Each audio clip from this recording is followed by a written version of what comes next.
चीज है, भाजपा जो आई है योगी जी की सरकार, ये तो माने चलिए युवाओं के प्रति सबसे बेकार सरकार है। मोदी जी मान चलिए कहे थे हम गरीबी बहुत नजदीक से देखे हैं, लेकिन सबको तो अब गरीबी नजदीक से दिखा रहे हैं। युवा जिनके कंधों पर राष्ट्र के निर्माण की जिम्मेदारी है, अगर युवा आकर के प्रदर्शन करेगा तो देश के निर्माण में भागीदारी कौन निभाएगा, ये आज सवाल है। और उससे बड़े भाग्यशाली है कि हम लोग उत्तर प्रदेश में हैं, जहाँ सारे भर्तियों की पेपर लीक होती है। जो हाथ में एनटीपीसी का एडमिट कार्ड है, उसके बाद से आप जब दिखाएंगे, उसके बाद आप परीक्षा बोर्ड कक्ष में जा करके आप परीक्षा देंगे, उसके बाद इंतजार करेंगे कब परीक्षा आएगा। 2019 में इसकी वैकेंसी आई थी, लगभग 1 करोड़ से ज़्यादा बच्चों ने फॉर्म भरा था। उसके बाद से 2022 में 2021 लास्ट में 2022 स्टार्टिंग में इसका रिजल्ट आता है। उसके बाद से आप देख सकें कैसे पटना, बिहार समेत पूरे एरिए में एक तरह से आंदोलन हो चुका है शुरू। छात्र आ चुके हैं रेलवे ट्रैक पर, वो गलत है। रेलवे में आग लगाने की जो खबरें आ रही हैं वो गलत है, कहीं ना कहीं मैं उसका खंडन करता हूँ। लेकिन सवाल ये उठता है कि अगर आप भारत में रहते हैं तो पहले किसी आप सरकारी नौकरी का इंतजार करेंगे, सरकारी नौकरी आती है, फॉर्म भरेंगे, फिर आप परीक्षा का इंतजार करेंगे। जब परीक्षा हो जाती है उसके बाद आप रिजल्ट का इंतजार करेंगे। रिजल्ट नहीं आएगा तो ट्विटर पर ट्रेंड चलाना पड़ेगा, ट्रेंड के बाद आपको आंदोलन करना पड़ेगा, उसके बाद से रिजल्ट आएगा, उसमें भी फिर कोई धांधलेबाजी होगी, फिर आपको रोड पर आना पड़ेगा। तो आखिर कब तक चलेगा। मेरे साथ एक छात्र हैं जो तैयारी करते हैं एनटीपीसी का, उन्हीं का एडमिट कार्ड था, मैं दिखा रहा था आपको। पकड़िए एडमिट कार्ड, क्या लगता है कि पहले तो नाम बताइए अपना। सर मेरा नाम विकास कुशवाहा है। कुशवाहा जी, क्या लगता है कि जो ये एनटीपीसी को लेकर के बवाल मचा हुआ है, कहाँ तक सही है कहाँ तक गलत है? सर ये तो सरेआम रेलवे बोर्ड का गलती है।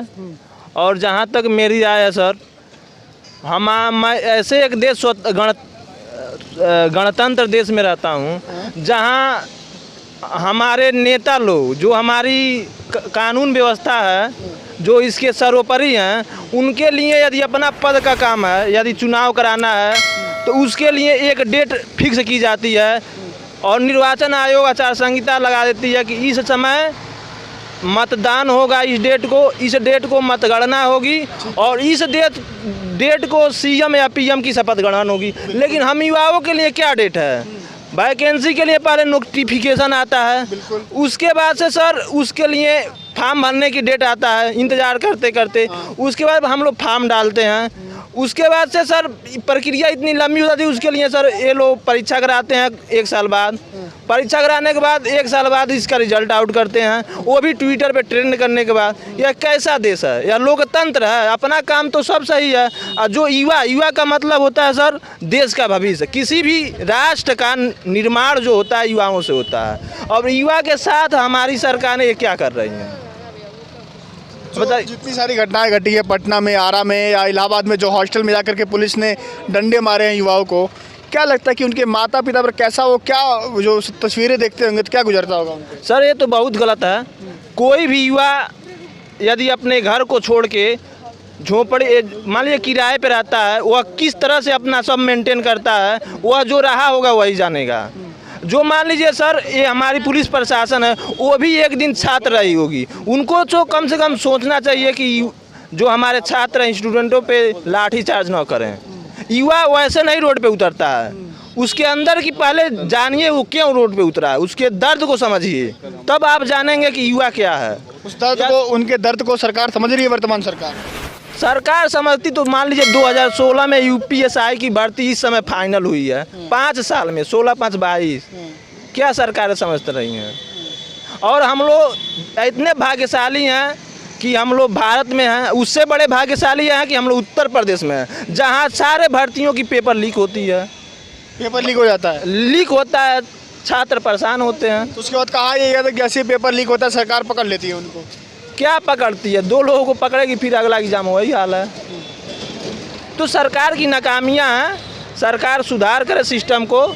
सबसे बड़ी चीज़ तो कोई भी काम हो, हमारे जो भी लोकतंत्र के सर्वोपरि अधिकारी या प्रधानमंत्री पीएम सीएम बैठे हैं, जिस तरह निर्वाचन का एक डेट फिक्स है, उसी तरह कोई भी भर्ती हो उसके लिए एक डेट फिक्स किया जाए। इस डेट को इसका परीक्षा होगा, इस डेट को परिणाम आएगा और इस डेट तक इसकी नियुक्ति 100% फिक्स की जाएगी। उसका कम से कम 1 साल के या 6 महीने के अंदर हो जाए। 5 साल 6 साल मान लीजिए कोई युवा, मान चलिए जिनके पिताजी कृषि से गरीब हैं। हैं, गरीब हैं, वो 5 साल अपने बच्चों को कैसे पढ़ाएंगे? वो फील कौन समझेगा? फीलिंग जो गरीब परिवार से होगा वो ना। मोदी जी मान चलिए कहे थे हम गरीबी बहुत नज़दीक से देखे हैं, बिल्कुल। लेकिन सबको तो अब गरीबी नज़दीक से दिखा रहे हैं। ये तो क्या कहा जाए? ऐसा खुद गरीबी देखे थे, अब दिखा रहे हैं। अब दिखा रहे हैं। हाँ। अब बताइए हमको, हम लोग छात्र हैं, छात्रों को इतनी मजबूत करना चाहिए या रोज़गार देना चाहिए या किसी परिवार को कि वो अनुदान के लायक न रहे। हाँ। यानी फ्री में देने के, फ्री में खिलाने की ज़रूरत क्या है? जब वो खुद कमाएगा, खुद मजबूत होगा, तो फ्री में देने की नौबत कहाँ आएगी? ये आप एक परीक्षा करने वाले विद्यार्थी का दर्द सुन रहे थे कि कैसे उसके अंदर की वो बातें सामने निकल कर के आ रही थी, जो नेताओं के लिए, चाहे किसी भी पार्टी का नेता हो, उसके लिए सुननी जाननी बहुत ज़रूरी है। क्योंकि जब आप, हाँ बताइए सर, एक चीज़ मैं और कहना चाहूँगा। हमारे देश में एक बहुत अच्छा कानून है कि जो मतदान देता है वह 18 साल की एज को पार कर चुका होता है, और 18 साल का जो एज होता है उस समय हम कुछ सोचने के लायक हो जाते हैं। तो हमें अधिकार है मतदान देने का, तो हम सबसे यही अपील करेंगे कि न कुछ कहें तो इतना सोचें कि हमारे देश के लिए कौन ठीक है। भाजपा ठीक है, सपा ठीक है, या कोई नहीं ठीक है तो आप लोग नोटा, एक अलग से है नोटा, उस पर बटन दबाइए। क्योंकि मान लीजिए इसके पहले 2012 से 17 तक सपा की सरकार थी यूपी में, यदि वो ठीक रहती तो उसे हटाने की ज़रूरत क्या पड़ती? बिल्कुल। और दूसरी चीज़ है भाजपा जो आई है, योगी जी की सरकार, हाँ। ये तो माने चलिए युवाओं के प्रति सबसे बेकार सरकार है। सबसे बेकार है। हाँ। वो तो कहते हैं 6 लाख 7 लाख नौकरी मिला है यूपी में। तो वो तो ये भी कहते हैं कि गड्ढा मुक्त सड़कें हैं, आप देख लीजिए पानी लगा हुआ है। हाँ।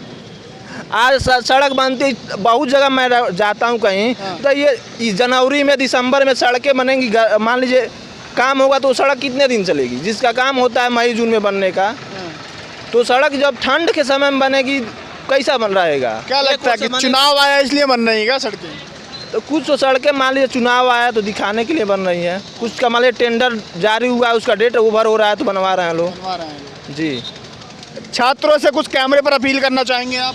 मैं छात्रों से और शिक्षक लोगों से एक ही चीज़ बताऊंगा सर, हाँ। शिक्षक और सड़क दोनों एक पहलू के होते हैं। हाँ, एक सिक्के के दो पहलू हैं। एक सिक्के के दो पहलू हैं। सड़क अपने साथ जुड़े लोगों को उसके मंजिल तक पहुंचाता है, वही कार्य हमारे शिक्षक लोग करते हैं।